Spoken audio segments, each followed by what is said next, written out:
And we are, as a people, inherently and historically opposed to secret societies, to secret oaths, and to secret proceedings.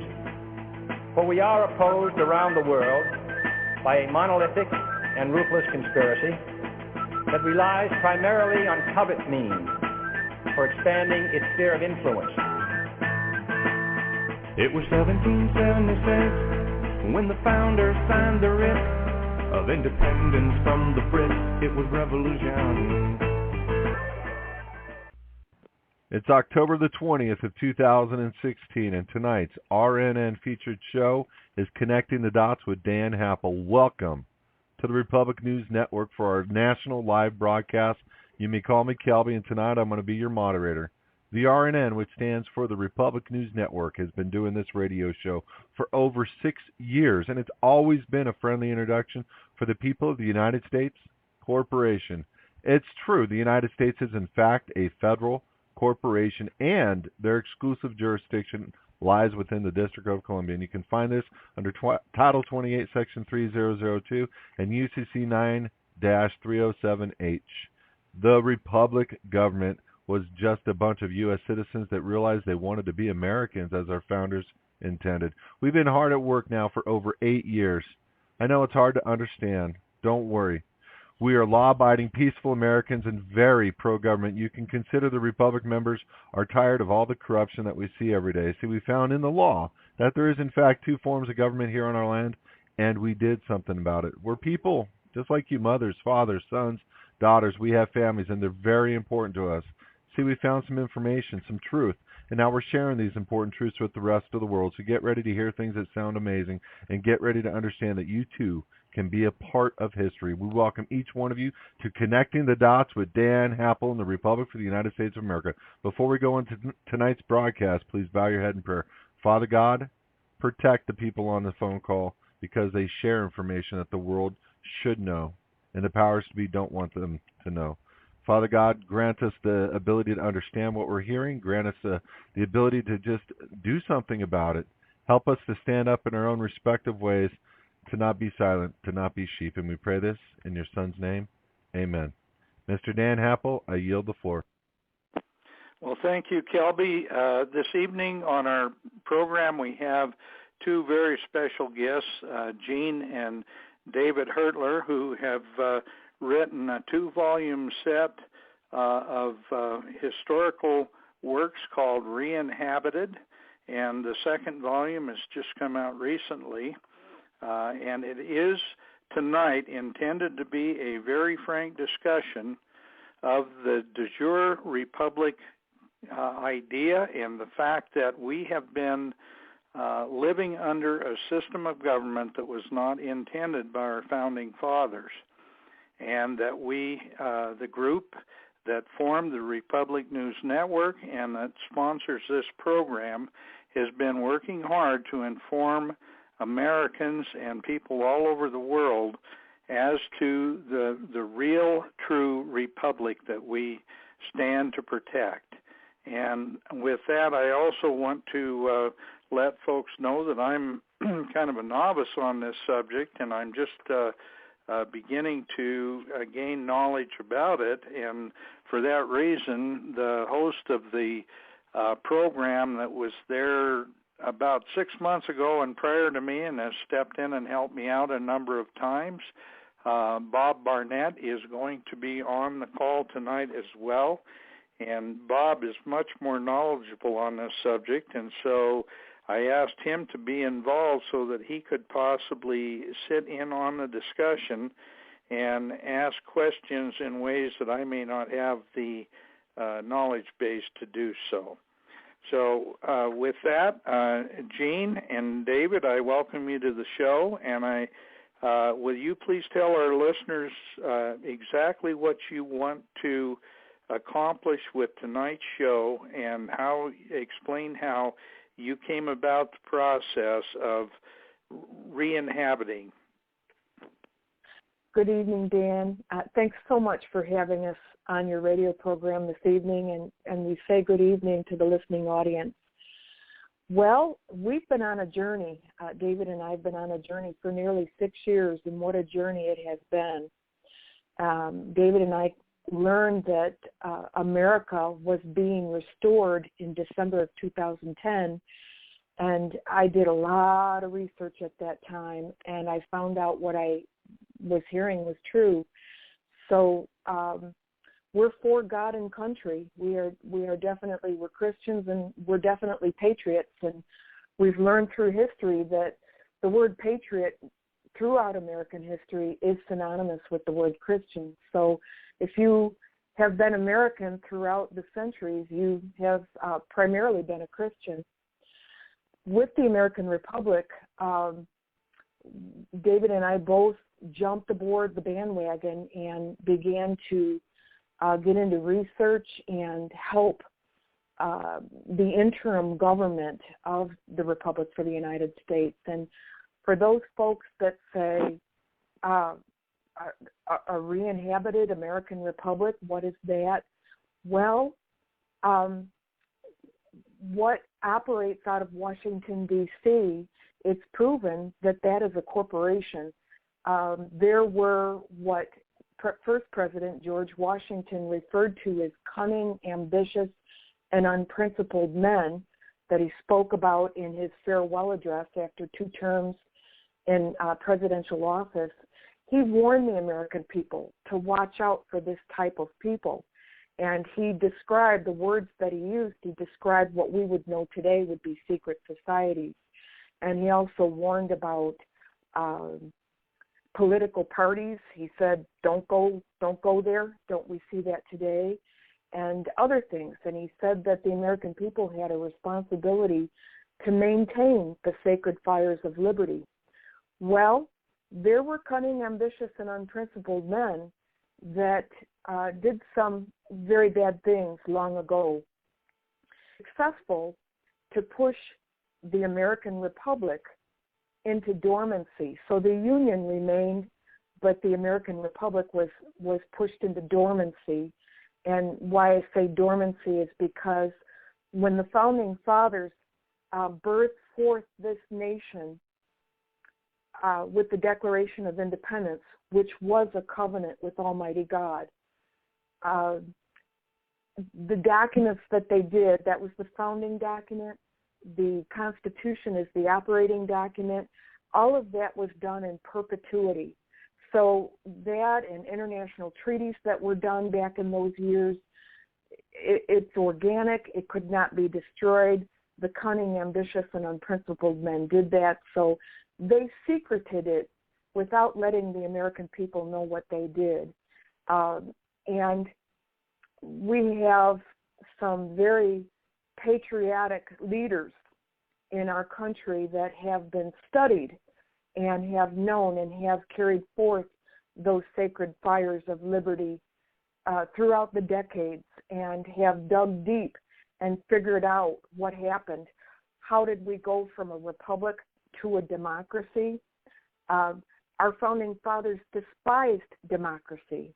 And that may be a shock for our listeners because our generation, baby boomers especially, we're always told we live in a democracy and we should be so proud of that.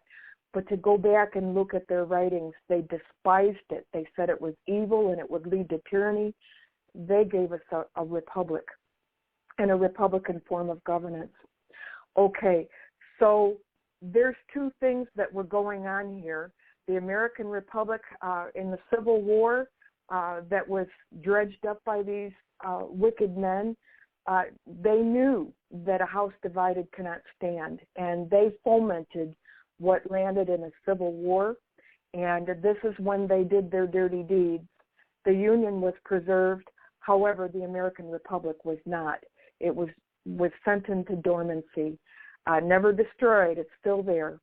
And those of patriotic background, and that would include those of military background, those that have taken an oath to the Constitution, that knew the Constitution as well as they know how to take apart military arms and put them back together again, they're the ones that are so sensitive to what had happened. And they're the ones that were sick of seeing what those that pretend to be in office of our government to go into other countries and destroy them to line their own pockets. And they didn't want to see going into a third world war. They were tired of the death and destruction, and they wanted to make sure that we got back and we restored America. So there were instrumental people behind this that had done this. They started working on it in 2009 and really before that, but it was 2010 when it was lawful action was taken toward reinhabitation. Having said Jean, that, yes, Jean, I don't want to get too far away from a question that I have for you, but I want to state for our listeners that the De-Jure republic under the system that we are talking is not intended to destroy the corporate government or to take over the corporate government. It is being run as a separate Republican form of government so that if people choose, they can be part of the Republican government of the new De-Jure republic. Am I correct in that? Yes, and that's a very important statement. Thank you, Dan. It is an interim government. It is not an organization. It is not a political party. It is government. However, it is interim government running parallel with the corporation out of Washington, D.C. And the corporation, it will collapse because it's run on insane fiscal policies, as we all see today, the trillions of dollars of debt and immoral decisions that they've done. It will collapse along with the Federal Reserve. It was designed to collapse. So it is good to establish that we're running along parallel in law while they are self-destructing. Thank you, Dan. And in saying that too, Jean, your comment in your group is not intended to confront the United States corporate government. It is intended to provide an alternative when the corporate system collapses. Am I correct in that? Yes, and provision has been made in law on behalf of the American people. There is what is known as a Declaration of Sovereign Intent, and we stress the word intent. That document it's a critical document. It's on our national website, republicfortheunitedstates.org, for viewing, that claims all of the original founding documents, but also corrects what our founding fathers did wrong, so that there is true equality amongst all mankind, and some other corrections were made. And with that, there's another document called the Proclamation of Claim and Interest, of which, on behalf of the American people, there's a maximum in law that says first in line is first in time. So when that corporation and its banking system collapse, and it would go into receivership, instead of the United Nations coming in here and taking over all of our assets, our possessions, and that includes our bodies, this notice was put forth throughout the world and delivered, hand-delivered with proof of service to integral parties, organizations, and so forth throughout the world. All leaders of all countries know about this, that the American people will step in and take receivership of land, assets, and our bodies, our families, and so forth. Okay, good. Now, can you describe? I know you were saying that the country went into, let's say, a hiatus during the Civil War, where our government lost its constitutionally constituted Republican form of government. Can you explain how that actually happened during the Civil War? I read it in the first volume, and I'd like to have you explain that to the listeners. I'd be happy to. And this is very important for the American people to understand what happened. That's what this is all about. When we come to the point, I'll explain how I happened to come into this writing assignment. But what's important is to establish that we needed to understand, how did this happen? Who did this? How did they do it? And the only way we could do that is if we dug deep into firsthand accounts of what happened. I went through archives of congressional journals, government documents, public statutes at large, law libraries. I got Civil War generals published out of print books who also had been members of Congress in that era. I went to firsthand accounts of people from the 1800s on the Civil War and assassination of President Lincoln.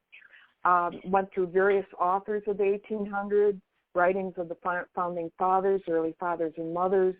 I went through presidential executive orders, presidential proclamations, archived material at the Library of Congress. I studied the lives of people. So we went and we found out and we dug deep how it happened, who did it. And during the Civil War, when the congressional members of from the southern states, primary southern states, walked out of Congress, it created a dilemma.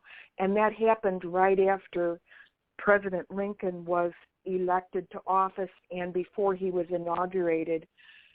It was a dilemma because it left Congress without a quorum to conduct business. And those states did declarations of secession. And if you go through the early statesmen's, presidents' writings and so forth at that time, I love how they always use the word so-called secession. It's stated that way because so-called, the American Republic was put together in the Union of States in perpetuity. States can never leave the Union. And even in this modern day, as we've read in the news in the last 5 years or so, where there are certain statesmen or individuals that want to secede from the Union, which would really be the corporation, they can't do that. They could secede from the corporation, but they cannot secede from the American Republic because that was done in perpetuity. So those were the cunning, ambitious, and unprincipled men, the slave power of the South, and they would try to find different issues to cause division. They knew the scriptures well. A house divided can't stand. And so they tried to make the issue the tariff. That didn't work. They tried to make the issue states' rights, and that was a weak argument. And they brought slavery in there, which was a hot button, and that was also a curse fixed to the American Republic that never should have happened, but it did. And so we ended up in Civil War. It was a horrible, bloody war between the states. They called it back then the Great Rebellion. And President Lincoln, going through his writings, and it was important to me to go through his writings and to go through firsthand accounts, because David and I, when we came along in the process of re-inhabiting the Republic, we heard a lot of patriot-ness, and we didn't know precisely what was true or what to believe. So going through all of those firsthand accounts, we saw and believed that Abraham Lincoln was an honorable man. We believed that his intention was right. He walked into a hornet's nest when he was inaugurated, and he faced it. If you look at pictures of him before he went in office and then before he was assassinated, he was weathered. he did his best to hold the union of states together, and we believe from his writings that it was his intention to restore the republic and the republican form of government, but he was assassinated, and he knew he was going to be assassinated before that could happen. And so after that, then there were instrumental people that in the battle over the dilemma with the southern states, when the black race, the slaves, were set free, they became what is known as the black freedmen. The white Southerners, especially the slave power, they were not acknowledging them. It was a dilemma for Congress. It was a mess in the Reconstruction era, that era right after the Civil War. And what happened in that era with a rump Congress, in other words, without a quorum of Congress, they started passing amendments to the Constitution. We'll bring up the 14th Amendment and bringing in civil rights. Well, with the Declaration of Independence, we have God-given liberties. Civil rights would be rights granted by a government. So we got into trouble at that point. And at that same time, that Congress passed what is known as the Expatriation Act. So they made a way where citizens in a jurisdiction could expatriate and go into another jurisdiction. That was all set up for what they did later on in 1871 for depopulating the American Republic and getting the citizens into their corporation jurisdiction out of the District of Columbia. Also, in 1871, what is important is the Federal Dictionary Act, and these can all be looked up in the public statutes at large, where laws were encoded by Congress. They were put in a book so that they were on record. And that Federal Dictionary Act changed the meaning of the word person to include corporations. And really what that was, Dan, it was bringing living men and women who God had ordained should have sovereign authority, dominion on this land. It brought them down to a pagan rank of a fiction, a corporation, and gave a man-made creation of a corporation status of living man and woman. And that's an abomination before Almighty God. The laws of nature and of nature's man, nature's God. So that's the era where the corporation was created, and the people were tricked. They were not given full disclosure at what was done. Gene, this is Bob. Hi, Bob. I'd like to break in just a moment here, because we're at a point in the discussion, and Dan asked me to make sure that clarifications were made as you unfolded this, and for that reason, I want to put a little bit of fact in front of the Republic's re-inhabiting in 2010. That'd be great. For those reasons, I've asked, when Dan asked me to co-host and provide this direct type of questioning, I've enlisted some help tonight. Two of our interim officers, Vice President Dan Owens and Chief Justice Pete Moak, are on with us. And there are some very careful clarifications that we want to emphasize at this point in your history. The Republic in 2010, specifically November 13 through 15, 2010, was re-inhabited by a simple constitutional event. 50 states were represented by a quorum of 37 on a 3-day notice demand convention that occurred in Utah. Over 500 office holders, members of those state legislatures,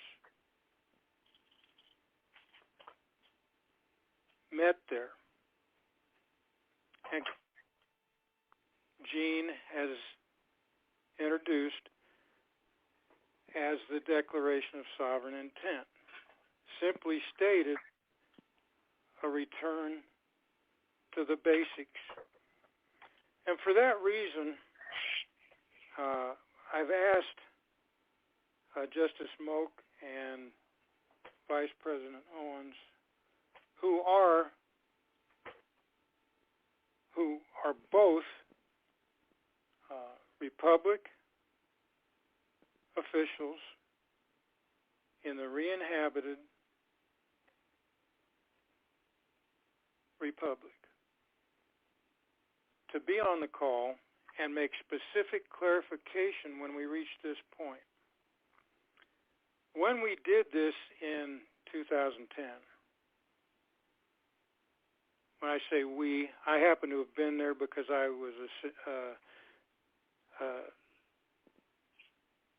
representing the state of Colorado at that meeting. We re-inhabited at 1787 and with emphasis 1791, of course with the Bill of Rights, and through 1860. And that's the critical thing that needs to be understood here. This was re-inhabited through 1860 because with what Jean just has covered, that's when, in her words, the Republic became dormant because of the executive government. Right. So that's when the rump Congress, in other words, without a quorum, became reality in early 1861. That's correct, which is why the Republic designated the re-inhabitation through the period of time prior to that occurrence, because that's technically when it became, as Gene says, dormant. Now, for those clarifications, that leaves a huge gap. That leaves a gap from 1860 through today, where what's going on? How can this republic be? We wanted to keep it really simple. And for that reason, I'd like to give Justice Moak the floor to explain, and Dan Owens, Vice President Owens, at his wish, to explain in very, very straightforward, factual terms the period that we're talking about, because that was not dealt with at that 2010 Congress. Just Because as a point of order, Bob, we don't have Justice Moak on the call at this time. Oh, he's not here? No. Is Vice President Owens there? Yes, he is.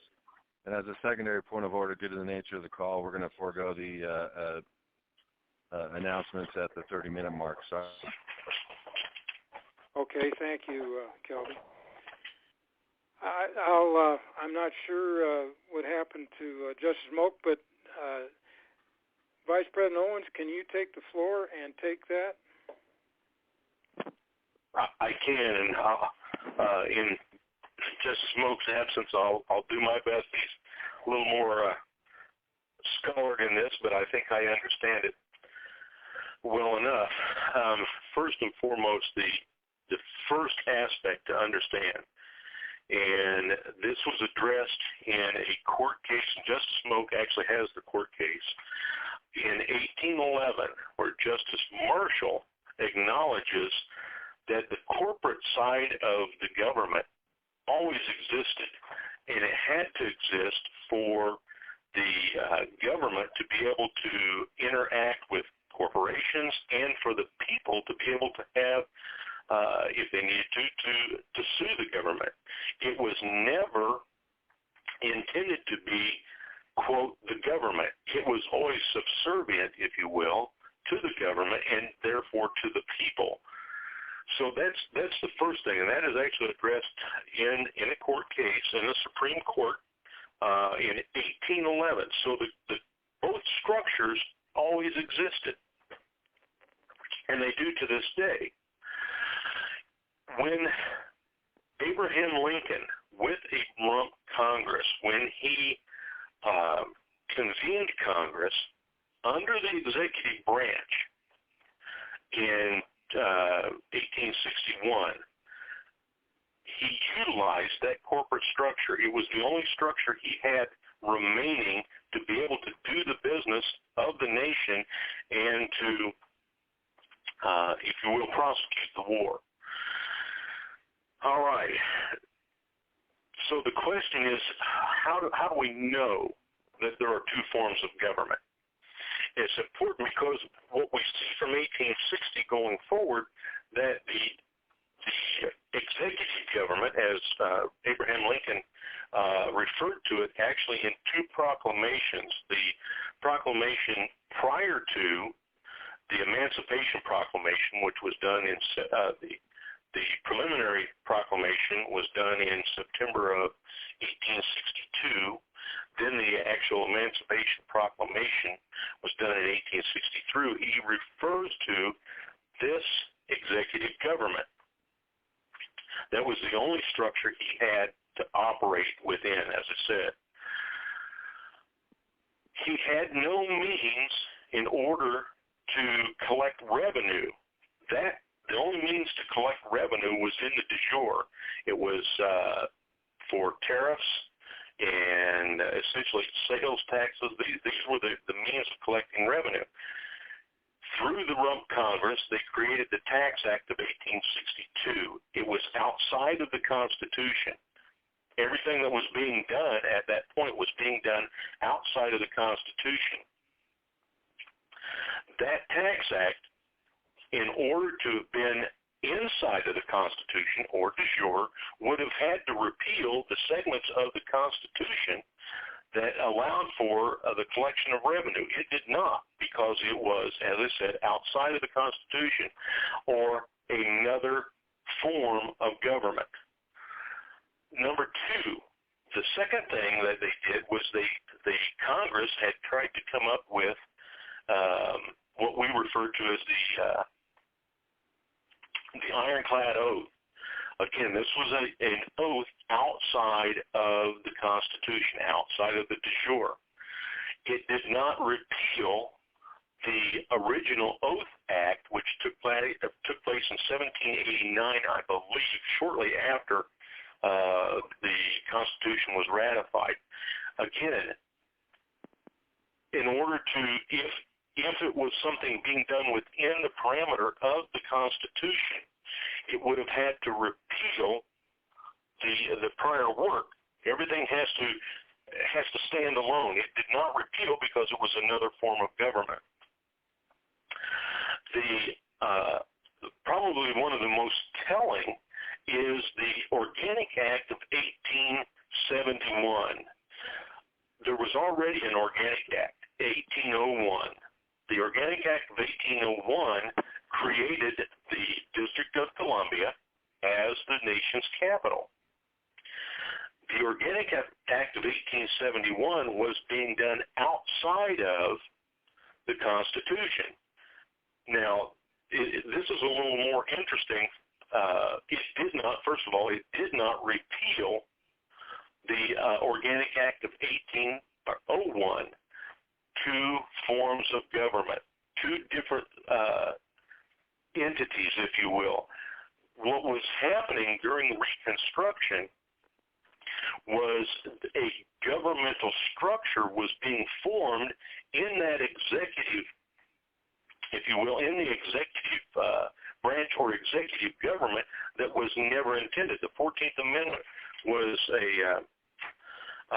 an instrumental part of that. Just as a point of order, Justice Pete Moak is on. Great. I will. Thank you. I'll finish my thought here, and Justice Moak can probably do a much better job of describing this. But the structure was being created that was never to have been. It was done through a number of different acts throughout the 1860s. As I said, the 14th Amendment, by sleight of hand, changed the status of the American people. It moved them outside of the de-jure into the corporation. Now, it's also interesting to note that in 1875, that Organic Act was repealed. The corporate Organic Act was repealed. However, it was replaced with basically a permanent, and that might be even more illustrative. It created a permanent structure for that corporate government, and that was done in 1875. But again, it did not repeal because it could not repeal the Organic Act of 1801. The de jure side of this government could never be repealed because of the Jay Treaty. So that's the best I can describe it. Justice Moak has a far better handle on this, so if I can, I'm going to yield to Justice Moak.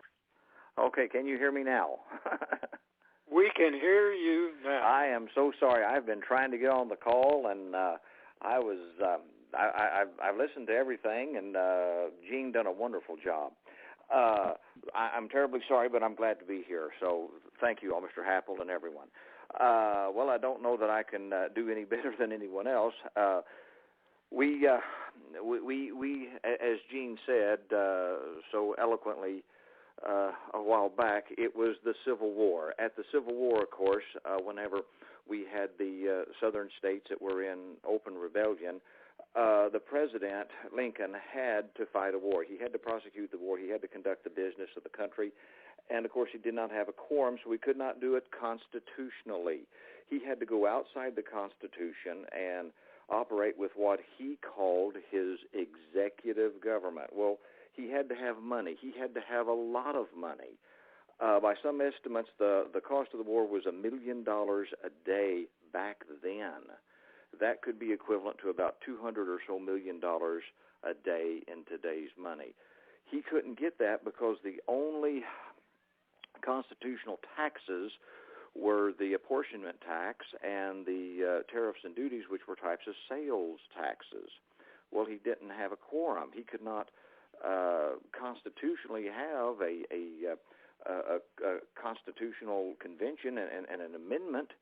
So what he did, he literally just started walking outside the Constitution with his so-called, as Gene done the research, his executive government that he called it, and color of law, because it was not real law. and he just started passing acts to try to do anything necessary to get by. And one of them was the Revenue Act of 1862. That was where we supposedly got the beginning of our income tax, and of course it was unconstitutional. And we can understand now why President Lincoln said it will only be for the duration of the war. When the war was over, the plan was to restate those rebellious states, to stand the republic back up, and to dissolve the corporation, and then of course this unconstitutional tax would go away. We could understand now what he meant. But this is what happens. He didn't have any clear choices, so he could not operate constitutionally. So he exploited the corporate side of the De-Jure government and basically started issuing acts from his executive government. We see another thing that was very profound, and that was if we go back to March 4, 1789, with the constitutional oath, De-Jure law referred to members of the House and members of the Senate, and the oath that they had to take was to support the Constitution of the United States of America. Well, again in 1862, now that we have this executive government that is not constitutional, he passed the July 2nd, 1862 ironclad test oath, and that's where, if I could quote it, every person elected or appointed to any office under the government of the United States, excepting the president, was to swear allegiance to the government. They would swear allegiance to the government. So what did we have now? Now our elected officials, our congressmen and our senators, are no longer members of the House. They are office holders. They no longer swear allegiance to the Constitution, but they are swearing allegiance to the existing executive government. So this is, and I hope I'm addressing some of the questions that people have, but this is where it all started. It started in the Civil War out of necessity, but it quickly kept going. Once it started rolling down the hill, there was no stopping it. And now the American people have lost their representation. They no longer have their representatives. And then, even though the 1871 Organic Act may have been changed or repealed, the Dictionary Act was not. And the Dictionary Act is still yet, and I just found it today. Kelby tells us about Title 28, Section 3002. Go up to paragraph 10, and it literally incorporates some of the very wording of the Dictionary Act, where it says, and I quote, a person could be considered as, quote, a corporation, a partnership, a trust estate, a state or a local government, or an Indian tribe. So the Dictionary Act of 1871, that was also a product of Lincoln's, it was after Lincoln was assassinated, people continued his executive government. I can't fault President Lincoln because he had no choices, but I clearly disdain the people that followed after him that could have returned us to a de jure constitutional government and did not. They instead continued this type of extra-constitutional government, this executive government, where they would just do what was expedient. And by passing the Dictionary Act, changing everybody to a body's politic or corporation, corporations do not have unalienable rights. People have unalienable rights. Corporations cannot own land patents. Only people can own land patents. All right? Corporations can have an equitable interest in land, but only people can really own land. So now that we don't even own our land in the Dictionary Act, and it's I've got it right here, but it's going to be hard for me to talk and find it at the same time. The 41st Congress. Oh, so fortunate. We just so happen to have a copy. Chapter 62. The 41st Congress, Chapter 62, page 423, Section 20. We start the property taxes, because if we don't own our property anymore, because I'm a corporation and not a living real person, now what am I living on? I must be renting. So all of the deeds are written in tenancy, and we see, if you read Section 20, the assessed property rate of, and I quote, $2 on every $100 of cash value, but special taxes may also be leveled in particular sessions, wards, or districts for their particular local improvements.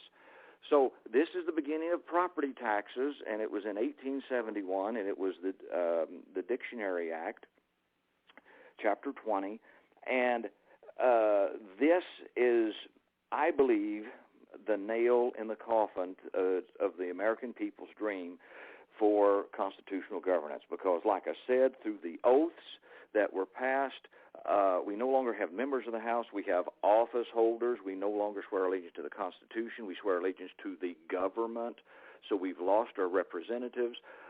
We are considered, the people are considered corporations. Corporations do not have unalienable rights. We don't have our property ownership now. We are in tenancy. And now our properties can be taxed from us. And this is what led us on the way to where we're at right now today. Justice Smoke, this is yes. Bob. I want to. I need to be still. Really, I want to really have you emphasize something here. You said the nail in the coffin. A lot of people say 1871, 1871. That's when it all happened, and the assumption is that it's the District of Columbia. Not That's necessarily. really what you pointed out. It's not the creation of the District of Columbia. Yes, I agree. It's really 5 days later when they put together this or 3 days. nail in the coffin, which ties into the 14th Amendment from 1868, right? Yes, because if you look at the 14th Amendment, the first word is persons, or all persons. Just a minute. I can quickly, as a matter of fact, I'm looking at it right here. Ratified July 9th, 1868, Section 1, 14th Amendment, all persons. So I believe this was pre-thought out. I believe it was already set up. All persons born or naturalized in the United States and subject to the jurisdiction thereof are citizens of the United States and of the states wherein they reside. But now with the Dictionary Act, all persons are corporations. So basically, with the Dictionary Act, it reached back to the 14th Amendment and made everybody in the country and all those people to be born hereafter as corporations with privileges, not unalienable rights. I believe, as you have said, there's about 4 or 5 very significant events here, and with the Dictionary Act, and like I said, the Dictionary Act is still, well, I just read it. It's still today in our U.S. Code. What I've read, or a version of it. That's in Chapter 10. So, what does all this mean? It means that the executive government, started by Lincoln, out of necessity in the Civil War, because there was absolutely nothing else he could do constitutionally. I mean, he'd lost his quorum, boom. I mean, there was nothing he could do that would be constitutional or de-jure. So everything he did after the representatives walked out was extra constitutional. It was out of the Constitution. That's why Lincoln himself, correct me, Gene, if I'm wrong, called it his executive government. And Lincoln himself referred to it as color of law. So he started it out of necessity. But after his assassination, and I believe people saw, wow, this is just too easy to get things done and run things through. We don't have to go by way of these constitutional parameters. We don't have to operate within the de-jure law. We can just get this done. We can do what we want. It's so much easier to manage people. People don't have rights. People are corporations. We said they weren't. We changed the definition of the law. People don't even own their property now. We'll charge them rent. We'll have property taxes, and if they don't pay their taxes, we'll take their place.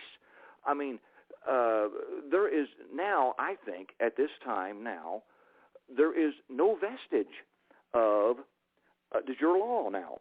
I mean, I believe it looks to me like it's lost. I mean, we don't have our representatives. They are office holders. They swear allegiance to a body politic, not the Constitution. I'm considered a corporation. I don't even own the home that I built. I have to pay rent now. I believe, like you said, there were several things. It was the 14th Amendment. It was the Dictionary Act. It was the 1862 Ironclad Oath and the 1862 Revenue Act, I believe, was really what started it. But it just kept on cascading from there because everybody that followed Lincoln did not have his desire to reunify the republic. It was just a racket now to quickly run through what I want and get what I want without having to answer to constitutional parameters. So now we come to the clarification that's the elephant in the room. Yes, sir. Always for the republic, as that is our republic, everyone's republic, not a group, not a club, the real republic, the original organic republic that's been re-inhabited. The elephant in the room is, by what right do so few of you presume to take charge of the republic? Well, okay, may I respond? Absolutely. Well, to begin with, the republic is for literally a whosoever will. I mean, I cannot re-inhabit someone else's unalienable rights. They have to do that for themselves. But the republic has, and I think it's already been stated, has always been there. The Jade Treaty, with its 28 articles, are the very end of the treaty. Article 28 says that the first 10 will remain in perpetuity, and of course, there's about 24 mentions of the government of the United States of America, the people of the United States, which at that time had to be de jure. I mean, the all capital United States didn't exist then.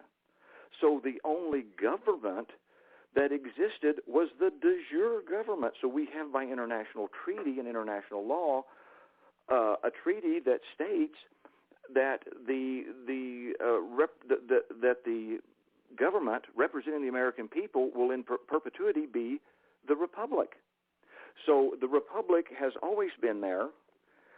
It can never be taken away. It could never be, abolished. It's just like the Declaration of Independence. We cannot undeclare the Declaration of Independence. It cannot be undeclared. It's out there. It's there. And the republic that was set up by our founding fathers is there, and it always has been there for anyone who wants it. So, I am not re-inhabiting the republic on, so to speak, someone else's behalf if they wish to remain in the corporation. I mean, I don't know why anyone would, but it has always been available for. It's, and we don't want to get pious, but it's like the scripture. It's a whosoever will. And it has always been there, and anyone wishing to return to constitutional governance has that right, because what was done fraudulently. It was done by color of law. It was not. There was two governments. Basically, there are two governments, and we had the traditional republic government that has always been there with de-jure constitutional law, and the perversion of that, the deviation from that, the executive government that has started off with, like I said, the 1862 Ironclad Oath and the 1862 Revenue Act, and has proceeded all the way till today. That is the two, quote unquote, strains of government. So now I have the right, you have the right, anyone has the right to go back and re-inhabit the republic, because it has always been there. And I'm sorry, I didn't know. No, that's very important, and this is why I'm very pleased that you're presenting this. When I say elephant in the room, I've been here the whole time, and it's always the unanswered question: by what right do so few of you presume? It's right by way of law. The Republic? That's the definition of de jure. Absolutely. The definition of de jure is right by way of law. So we have the right by way of law that was passed, the preamble, to us and our posterity. That's me. Okay, now that you're there, by what lawful means are we not trespassing on the corporation that operates the United States? Again, may I respond, or do you wish, Mr. Vice President, would you like to respond? I've talked an awful lot tonight. Well, I just was going to add something, but actually I think an explanation of what you just asked. We are parallel. These two governments, or these two apparatus, one is de jure, the other is color of law, have been parallel to one another from the very beginning. They remain parallel. The problem that we have today is through all of the acts that took place during Reconstruction and going forward, they created in that executive government a structure in color of law of government that claims to be, or made pretense to be, the actual governing authority that was within the de jure. The de jure was unoccupied from the Civil War and the Reconstruction era. It was unoccupied and sitting dormant, but always running parallel. They continue to run parallel to this day. What we have done is said, okay, if you don't want these seats, the actual de jure constitutional seats, we want them. The American people want them. They deserve them. It's our heritage. It's our inheritance to have these seats. So we're going to hold these seats for the American people. By no means do we think we are it, or that we have a right. That's the reason why we're interim. That's the reason why we're parallel. That's the reason why we're peaceful. Until the mass of the people understand what has taken place, and this is our job, our primary mandate, if you will, of the Republic, is to educate the American people to what has taken place. Gene and Dave's book is an absolute godsend to help to educate the people. What they have done is fantastic, so that we can function in this parallel, peaceful manner for the people now to step into and to participate. And that's what has to take place at this point now, is to step in and participate in your government to the point where either by, as Justice Moak says, insane fiscal policies or moral degradation, moral failures, all of these things, until the corporation collapses on itself. We are here as the safety net for the American people, so that, as Gene said, the UN can't come in and take over. The other entities can't come and take what belongs to the American people. We are here to protect the inheritance of the American people but we are functioning in a capacity that has always been from the very beginning in a parallel, and now since 1860s, or since 2010, I'm sorry, we are functioning interim and peaceful. Hopefully that answers the question, Bob. Yeah, and Dan, this is Dan Happel.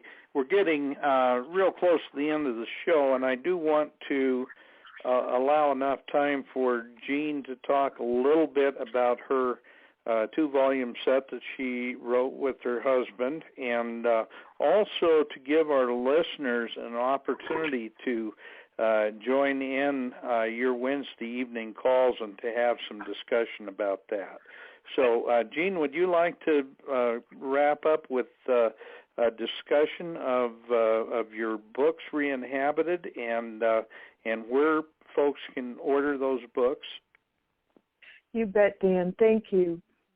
Well, the book can be looked at, or there's links to the book website, but the Republic's website is republicfortheunitedstates.org, and then orders can be placed at their discounted prices from Amazon or Barnes & Noble, that type of thing. The best price is at the book website. It's reinhabited.com. And if I can briefly say, it's really unique how this writing assignment occurred. It was in March of 2014 when Vice President Owens had asked me to write a press release, and it was related to, there was just a court hearing on the gunman that had gone into the Family Research Council in the D.C. area with intentions to mass kill staff workers of the Family Research Council. And it came out in court around that time that the reason he did that is he found on the Southern Poverty Law Center, the SPLC, their hate map. The Family Research Council was listed as having traditional family values and based on the Hebrew and Christian Bible, and this man was offended at that. He's a misguided man, and I believe he supported the homosexual, gay type thing. And when it went to court, he testified in court. That's why he chose to do the shooting there. Fortunately, the guard had stopped him, and when he came in, he looked odd, and the guard stopped him, although the guard took a bullet, but he survived. And at that time, the chairman of the Family Research Council, Lieutenant General Jerry Boykin, retired, wrote a letter, drafted a letter, and this letter was also signed by 20 or 25 different Christian and upright organizations. They also signed the letter, like David Barton and Focus on the Family, I think it was James Dobson and others, exhorting then was the FBI Director James Comey, his name's been in the news, and then Attorney General Eric Holder, exhorting them to take off their FBI website the co-partnership or the link to the Southern Poverty Law Center, because the federal government is partnered with that supposed nonprofit organization. And it's really an organization that propagates disinformation. They put hate labels on the American people, and then that's all disseminated out to the law agencies and so forth. And so they were exhorting that the federal government take that off the FBI website. Well, when I went to research about that, because when I write, I like to investigate and know all the facts that I can. When I did that, I stumbled across a huge conspiracy in the federal government, along with most of its agencies, that was staggering. And I went back to Vice President Owens and I said, this is bigger than that. And I explained to him what happened, and he got our Secretary of State, Janine Stewart, in a conference call, and she assigned this writing assignment to me. She said, I want you to write down what you saw, make sure that it's well documented, and take your time. I accepted that assignment, and I was so overwhelmed, I didn't know how to start. And a week later, Vice President Owens called and to check on me, and I said, I'm just overwhelmed. I don't know how to start. What I saw was so huge. And he said, why don't you consider it a legal brief for the courts of heaven? And immediately I had an inspiration to write. I knew how I would begin. A writing flow was there. A legal brief, what do? You start with background history for the court so that there can be an understanding of the background of the case. And I never knew that it was going to birth into a book, much more 2 books, and I never knew anybody was going to read it except for heaven. And so here we have our education for the American people. And really, Dan and Bob, what this is, God has a message for the American people. We lost our identity and our birthright with what happened, and it's a message from God to the American people that he wants them to know. So I exhort you, listeners, that you get your hands on both copies of these books and you read them as if your life depends on it and the lives of your children depend on it. Because when you are finished, you will know right action, and you will be accountable for that as well. So thank you, Dan and Bob, very much. God bless you. Well, thank you, Jean. And this has been a very, very good conversation, because I think our listeners, I certainly learned a great deal, and it gives us enough background that I really ask our listeners to please do your own research. Please investigate as deeply as you can the discussion that we had tonight, and find out for yourself whether we are in a corporate government under our system that we now have in this country, and how we can return to a de jure republic form of government. So I ask our listeners to please do that, and I ask our listeners to go to the Republic for the United States.org website, and you can order the 2-volume set on that site. And we ask you that you please do your own investigation. Don't believe anything that you heard here tonight. Just offhand, do your own investigation, and then you will find out that the truth is what the truth is. And so with that said, I thank our listeners for joining us this evening, and ask that you return next week for another program in Connecting the Dots with Dan Happel. And with that, I thank our listeners, and good night. Ladies and gentlemen, that concludes this week's show with Connecting the Dots with Dan Happel.